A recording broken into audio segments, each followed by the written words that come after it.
of all the stupid things I can do, I broke the camper.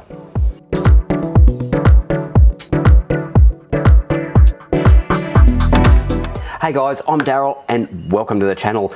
Yes, that's right, I broke the camper. I had the hatch on the kitchen area open and I was stupidly backing the camper back into the garage with the Jeep and went too far and kind of ran into the back wall of the garage with the camper, the hatch.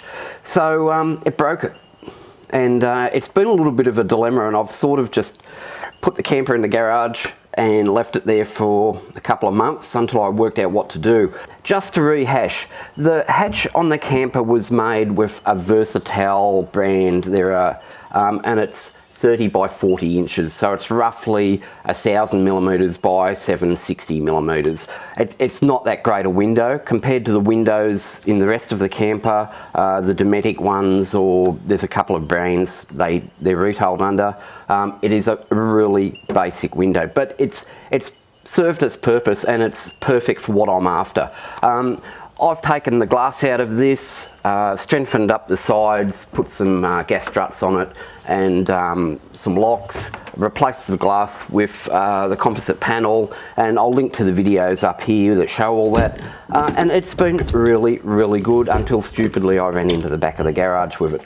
And it's basically 4 aluminium channels with these round plastic section corners on. And the drama that I've run into is that these plastic sections go into the aluminium channel with these little clips, and then they screw in through the channel. And these are pretty flimsy and break relatively easily, especially with the camper being out, you know, in the UV light when we've been using it. Like after a while, these things get a bit brittle. There's been a US firm that have bought the rights to all their stuff. I tracked these down and I thought, great, I've got a part number, and they didn't answer to emails, I couldn't get them anywhere. And I went down the track of, well, can I pick up another one of these windows? And they were just unobtainable. I couldn't find one. And I spent many weeks searching for them. So if you know or have a supplier of something of this size, or, you know, slightly larger, or close to it, I'd be really interested, because it'd help a lot of people out, because I get lots and lots of people who are building these types of campers say, what is your hatch? Where did you get it from? I can't find anything like it. And it could be a little project for me in the future to try and make something like this from scratch that's got round corners, because it's pretty simple to make a hatch that doesn't have round corners, but it's a lot more difficult to make something that's aesthetically pleasing and has the round corners like this. But yeah, if you know anyone that sells, or you can supply these, let me know so I can let others know, because as I said, lots and lots and lots of people ask about this. So anyway, back to the dilemma at hand. How do I fix this? Well, I can't get any more of these. I've got 2 that are busted here. They're kind of hanging on, sort of, but not really. So my options are, I can leave them in place and use some Sikaflex to hold them in, and they'll look fine, they'll be waterproof and everything like that, but they've just lost all of their holding ability. So I decided that I needed to brace it by some method, and on the inside I don't have a lot of room to brace it.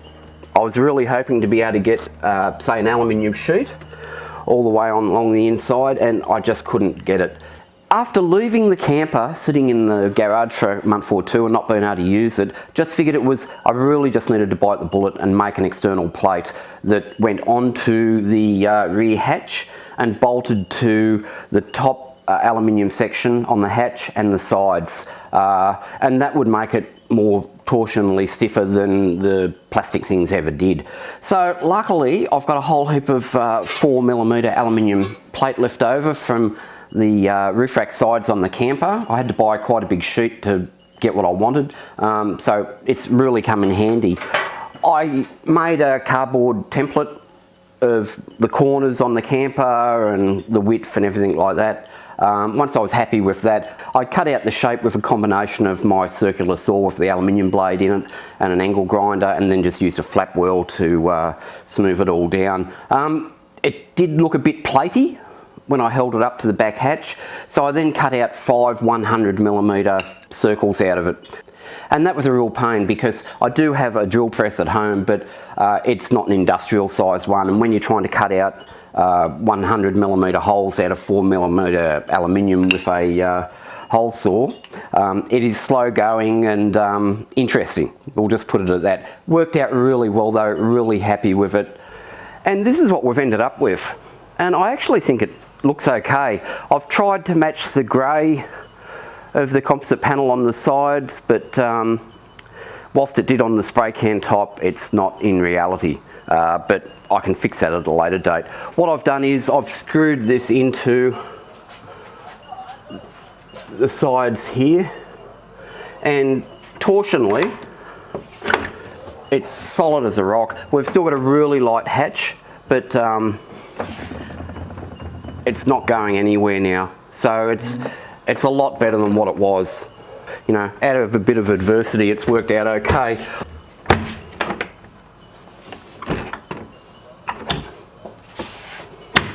I do have a reversing camera, and I will probably mount it here, so it will come in handy. But I think that's kind of looking okay for something I've just mocked up to fix a problem that I caused. Now, in other news with the camper, I'm going through it and I'm replacing where I can the USB ports with USB-C ports.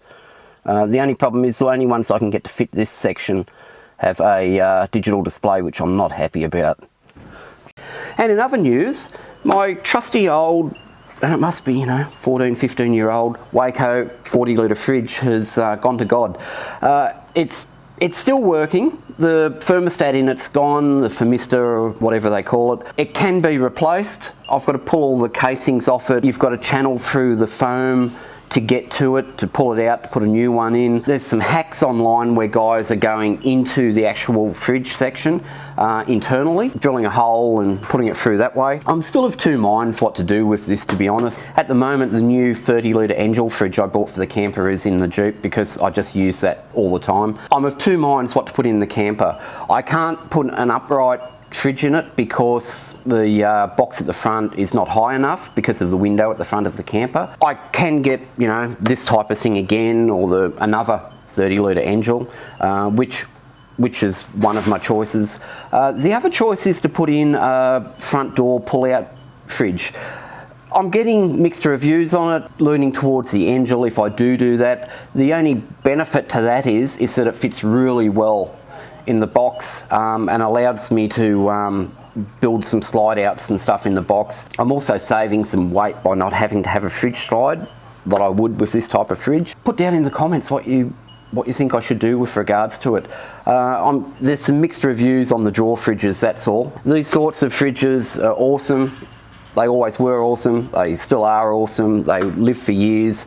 I'm just second guessing the $900 or whatever a drawer based fridge would be, but I think for the camper it may be a really good thing. So if you've got any experience with it or knowledge of them, please let me know in the comments. And that's where we are with regards to camper updates at this point of time. As I said, if you've got any knowledge of the drawer type fridges, please comment down below, let me know what you think of them. It's kind of where my mind's going at the moment because it really allows me to outfit that front box as I would really like to. So, hope you enjoyed that, guys, and we'll see you next time. Bye now.